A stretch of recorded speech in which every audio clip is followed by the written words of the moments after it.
बात में कोई शक नहीं रह गया है कि यह शख्स यानी विकास दुबे, गैंगस्टर विकास दुबे को राजनीतिक संरक्षण हासिल था। मगर इस पूरे मामले को समझने के लिए आपको कुछ तस्वीरों पर गौर करना पड़ेगा।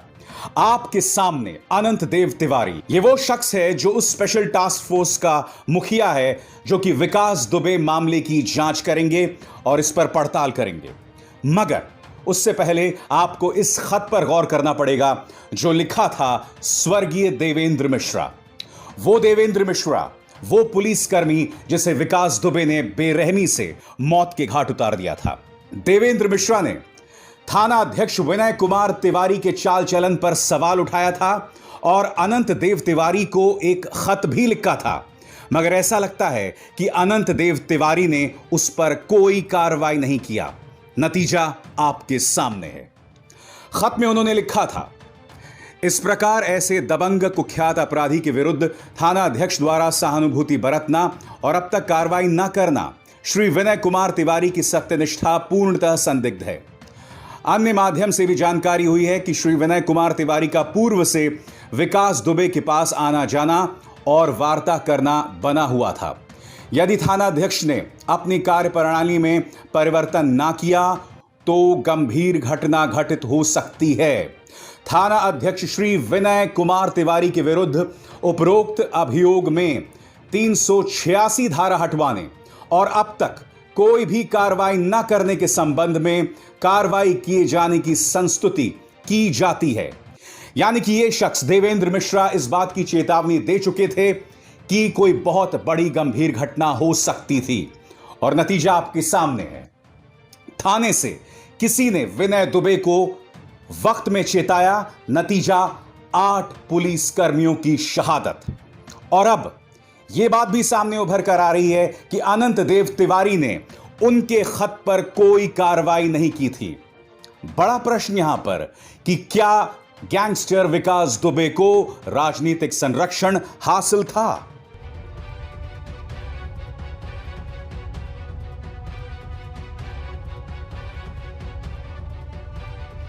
नमस्कार, आप देख रहे हैं न्यूज चक्र। मैं अभिसार शर्मा। कितनी बेरहम है ना सत्ता, कितना दो मुहा, कितने दोहरे मापदंड है ना हमारे समाज के। ये गैंगस्टर योगी आदित्यनाथ के रामराज में दोगुने से चौगुना ताकतवर हो जाता है। 2001 से अब तक ये लगातार राजनेताओं की गोद में बैठा रहता है, मगर इसे आतंकवादी कोई करार नहीं देता। इस पर NSA, नेशनल सिक्योरिटी एक्ट नहीं लगाया जाता। और यह शख्स डॉक्टर कफील खान अगर आज बाहर होते तो कुछ गरीबों की मदद कर देते, कुछ बीमारों की मदद कर देते, मगर ये महीनों से नेशनल सिक्योरिटी एक्ट के अंतर्गत जेल में सड़ रहे हैं। विकास दुबे एक बार फिर हमारे समाज की जो अंदरूनी बदनुमा चेहरा है उसे उजागर कर रहा है। मगर सबसे पहले आपके सामने कुछ तथ्य रखना चाहूंगा और तथ्य चौंकाने वाले हैं। विकास दुबे गैंगस्टर वाले मामले में वो शख्स जिसने हमारे 8 पुलिस के जवानों को मौत के घाट उतार दिया। क्या आप जानते हैं कि ABP न्यूज की इस खबर के मुताबिक जो इस वक्त आपके स्क्रीन पर है, एक बहुत ही चौंकाने वाला खुलासा उन्होंने किया है। ABP न्यूज इसमें कहता है, ABP न्यूज पर विकास दुबे का कबूलनामा, कैसे बीजेपी नेता उसे संकट से बचाते थे और वो उनके लिए वोट का जुगाड़ करता रहता था। आज ये सवाल हम सत्तारूढ़ भारतीय जनता पार्टी से पूछना चाहते हैं जो उत्तर प्रदेश ही नहीं केंद्र में भी सत्ता में है। क्या यह हकीकत है और यह कबूलनामा यह शख्स ABP न्यूज को दे रहा है? आखिर क्या जवाब है योगी आदित्यनाथ सरकार के पास इस बात का? उन्होंने कहा, वहाँ गांव के लोगों ने जब ये बात सुनी, इसके बाद फिर हमने भी प्रयास किया कि ये बात है, तो फिर इन लोगों ने मदद भी की कि अगर ये गलत इनका नाम इसमें आया है तो इसको जो है किसी तरीके से नाम निकाला जाए। गलत है ये कैसे पता लगा आपको कि जो है आपका नाम गलत आया है? ये साहब पूरी जनता जानती है, मैं स्वयं जानता हूँ कि जब जिस मैटर से मेरे कोई मतलब जिस समय ये हत्या हुई थी, मेरा नाम उस समय षड्यंत्र में बाद में बढ़ाया गया था, तीसरी फर्द में, तीसरी तहरीर में। किसकी हत्या हुई थी? एक कुशवाहा जी हैं, उनके भाई की हत्या हुई थी। नाम तो उनका जिनका नहीं, उनका नाम मालूम है, जो वादी है। हत्या किस तरह से हुई थी? बात यहां नहीं रुकती। इसका साथी है दयाशंकर अग्निहोत्री। इसका इंटरव्यू देखिए। इस इंटरव्यू में साफ तौर पर बता रहा है कि उसे यानी कि विकास दुबे को पुलिस से खबर मिली थी कि पुलिस जो है उसके घर की तरफ बढ़ रही है, और उसके बाद उसने पूरी तैयारी की। रूफटॉप्स पर उसके बंदूकबाज पहुंच गए और मौत के घाट उसने 8 पुलिस कर्मियों को उतार दिया। सुनिए इस शख्स की बात। वो बंदूक थी दयाशंकर तुम्हारे नाम थी? तुम्हारी बंदूक से गोली चलाई उसने? और कौन कौन से लोगों को आमतौर पर बुलाता था वो? घर में एक ही बंदूक। कौन कौन से लोगों को बुलाता था आमतौर पे? नहीं, वो बाहर बुलाता था। गांव के बारे में बगिया है, हाँ। उसके खेत में वहीं बुलाता था। घर में किसके घर में सिर्फ गांव वाले आते जाते थे, जो फैसला वाले जो जिला पंचायत। कितने बदमाश हैं उसके पास? जो तो हम नहीं बता सकते। फोन कर करके बुलाया था उसने? हाँ, अच्छा, उसको जानकारी कैसे हुई कि पुलिस आने वाली है उसके पास? उसके पास फोन आया था। किसका? उसी का आया वो थाने से। थाने से। अब आपके सामने ये गाड़ी, इस गाड़ी का नंबर है UP32 GL 9252। इसमें लिखा हुआ है संघ परिवार। अब जो जांच सामने उभर कर आ रही है उसके मुताबिक यह गाड़ी जो कि अमित दुबे नाम के शख्स के नाम पर है, संभवतः विकास दुबे ने इसी गाड़ी का इस्तेमाल किया भागने के लिए। क्या इन सवालों के जवाब दिए जाएंगे कि आखिर यह संघ परिवार इसमें क्यों लिखा हुआ है? यह अमित दुबे कौन है? क्योंकि जैसे कि मैंने कार्यक्रम की शुरुआत में आपको बताया कि ABP न्यूज की खबर बता रही है कि वो भारतीय जनता पार्टी की मदद करता था और वोट जुगाड़ता था, और इसी तरह से उसे संरक्षण मिल रहा था योगी आदित्यनाथ की सरकार में। क्योंकि मैं नहीं भूला हूं कि जब आपने 100 दिन पूरे किए थे योगी जी, तब आपने क्या वादा किया था। वो वादा जो आपके स्क्रीन पर है कि माफिया मुक्त होगा उत्तर प्रदेश। मगर माफिया दिन दुगनी रात चौगुनी तरक्की करता रहा है योगी आदित्यनाथ के राज में। क्या ये सवाल आपके सामने उठने नहीं चाहिए? बात यहां नहीं रुकती। यहां देखिए, ये पत्रकार हैं ब्रजेश मिश्र, भारत समाचार के। इन्होंने अपने ट्विटर अकाउंट में विकास दुबे का कोई इंटरव्यू लगाया है। आप उसका स्क्रीनशॉट देख सकते हैं। यह शख्स यहां पर साफ तौर पर कह रहा है कि मैं लोगों की चुनाव में मदद करता था, चाहे विद्यार्थी चुनाव हो या फिर आम राजनीतिक चुनाव। इस तरह का रसूख था इस शख्स का। क्या यहां पर जवाबदेही तय नहीं होनी चाहिए कि यह आदमी इस कदर ताकतवर कैसे था? आपकी स्क्रीन पर यह है जनसत्ता की खबर। जनसत्ता की खबर में यह तस्वीर जो है वो छापी गई है, और इसमें विकास दुबे कथित तौर पर कानून मंत्री ब्रजेश पाठक के साथ दिख रहा है। मैं जानता हूं आप लोगों में से कई लोग क्या कहेंगे कि भाई सेल्फी तो कोई भी किसी के साथ खिंचवा सकता है। बिल्कुल सही कहा आपने, सेल्फी कोई भी किसी के साथ खिंचवा सकता है। मगर यह सवाल यहां पर उठना इसलिए जरूरी है कि जैसे कि ABP न्यूज की रिपोर्ट ने कार्यक्रम की शुरुआत में आपको बताया कि किस तरह से विकास दुबे जो है उसका सीधा लिंक था भारतीय जनता पार्टी के नेताओं के साथ। क्योंकि क्या यह माना जाए कि थाने का SHO जिसे सस्पेंड कर दिया गया था, क्या उसी की जानकारी के तहत विकास दुबे को पता चला कि पुलिस दबिश डालने आने वाली है? कहीं ऐसा तो नहीं है कि उसे राजनीतिक सरपरस्ती थी? Retired IAS officer Surya Pratap Singh, जिन पर हाल ही में इस वक्त एक केस कर दिया गया था, उन्होंने इस तस्वीर के बारे में क्या कहा आपकी स्क्रीन पर। अब क्या कानून मंत्री के ऊपर मुकदमा करवाएंगे योगी सरकार? क्या उन्हें मंत्री परिषद से बर्खास्त किया जाएगा? मेरे जैसे सामान्य व्यक्ति पर एक सवाल पूछने पर मुकदमा करने वाले अब कहां गए? एक मंत्री को बचाने के लिए अब पूरी मीडिया लग गई है। क्या विकास दुबे को भाजपा का खुला संरक्षण है?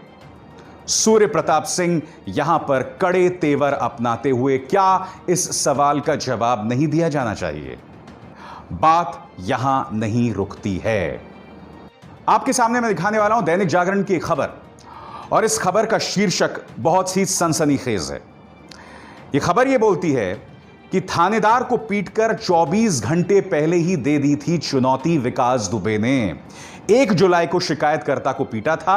चौबेपुर थाना प्रभारी पहुंचे तो उनसे भी मार पीट कर मोबाइल छीन लिया था। और खबर क्या कहती है मैं आपको पढ़ के सुनाना चाहूंगा। बिकरू कांड केवल पुलिस दबिश का परिणाम नहीं है, बल्कि इसकी पटकथा वारदात के 24 घंटे पहले ही लिख दी गई थी।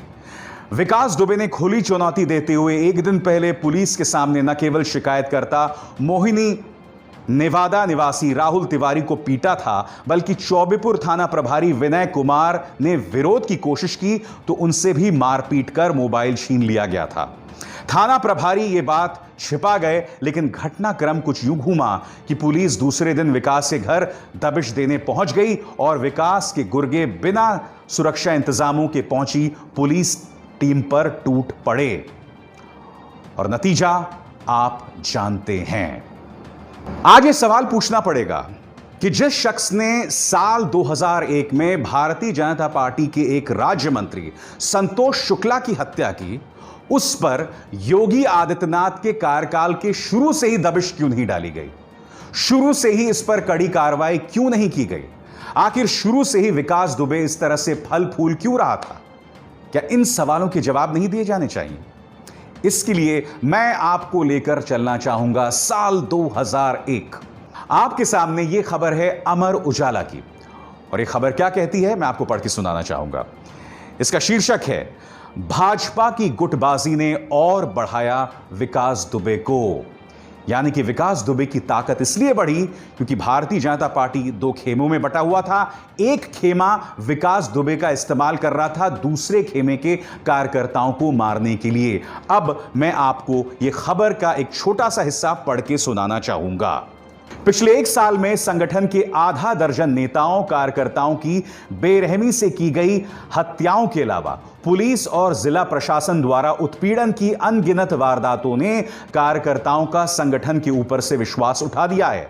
पूरा संगठन श्यामा बिहारी मिश्र और प्रेमलता कटियार के खेमों में बटा हुआ है।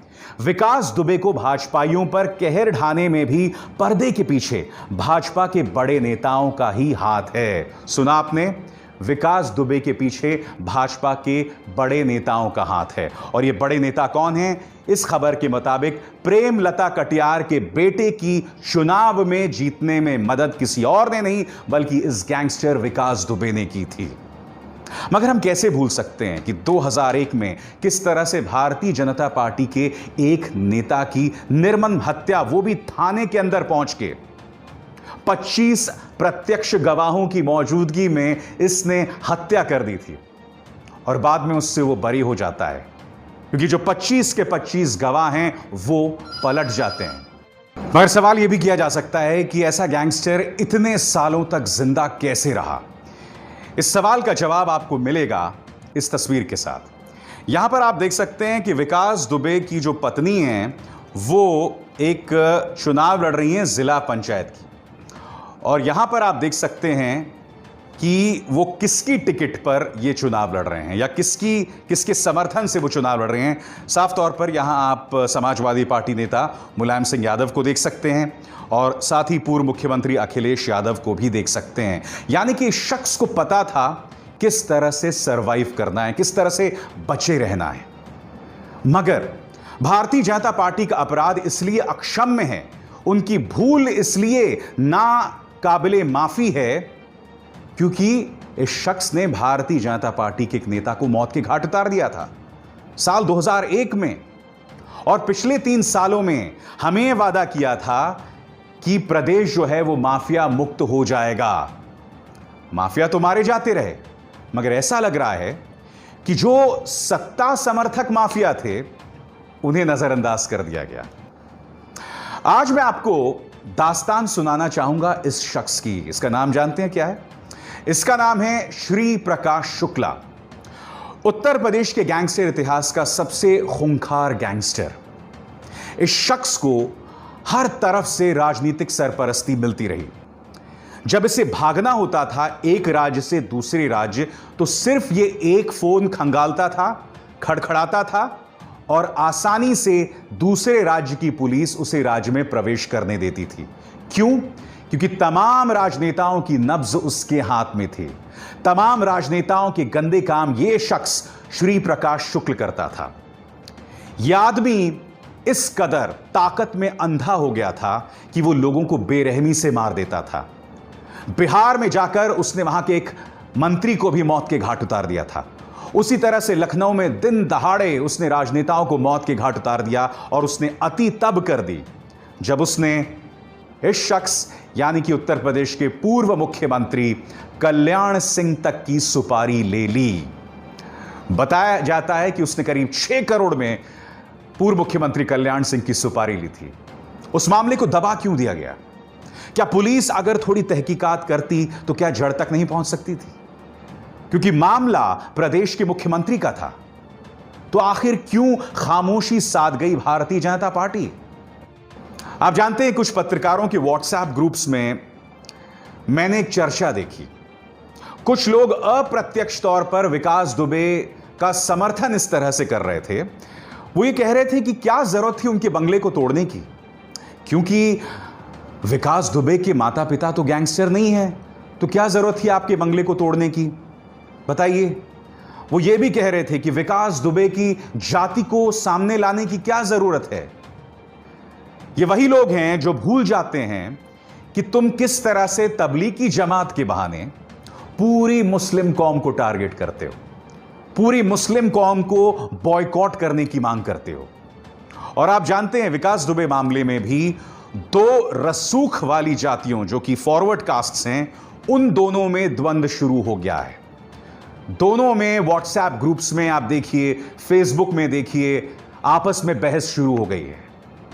कार्यक्रम की शुरुआत में मैंने आपसे कहा था, इस घटना ने हमारे अंदर के बदनुमा चेहरे को उजागर किया है। कोई ये नहीं देख रहा है कि इस गैंगस्टर ने हमारे 8 पुलिस वालों की बेरहमी से हत्या कर दी, और डीएसपी की तो इस कदर हत्या की गई जैसे आईएसआईएस के आतंकवादी करते हैं, पांव काट के, कुल्हाड़ी से छाती पर वार करके।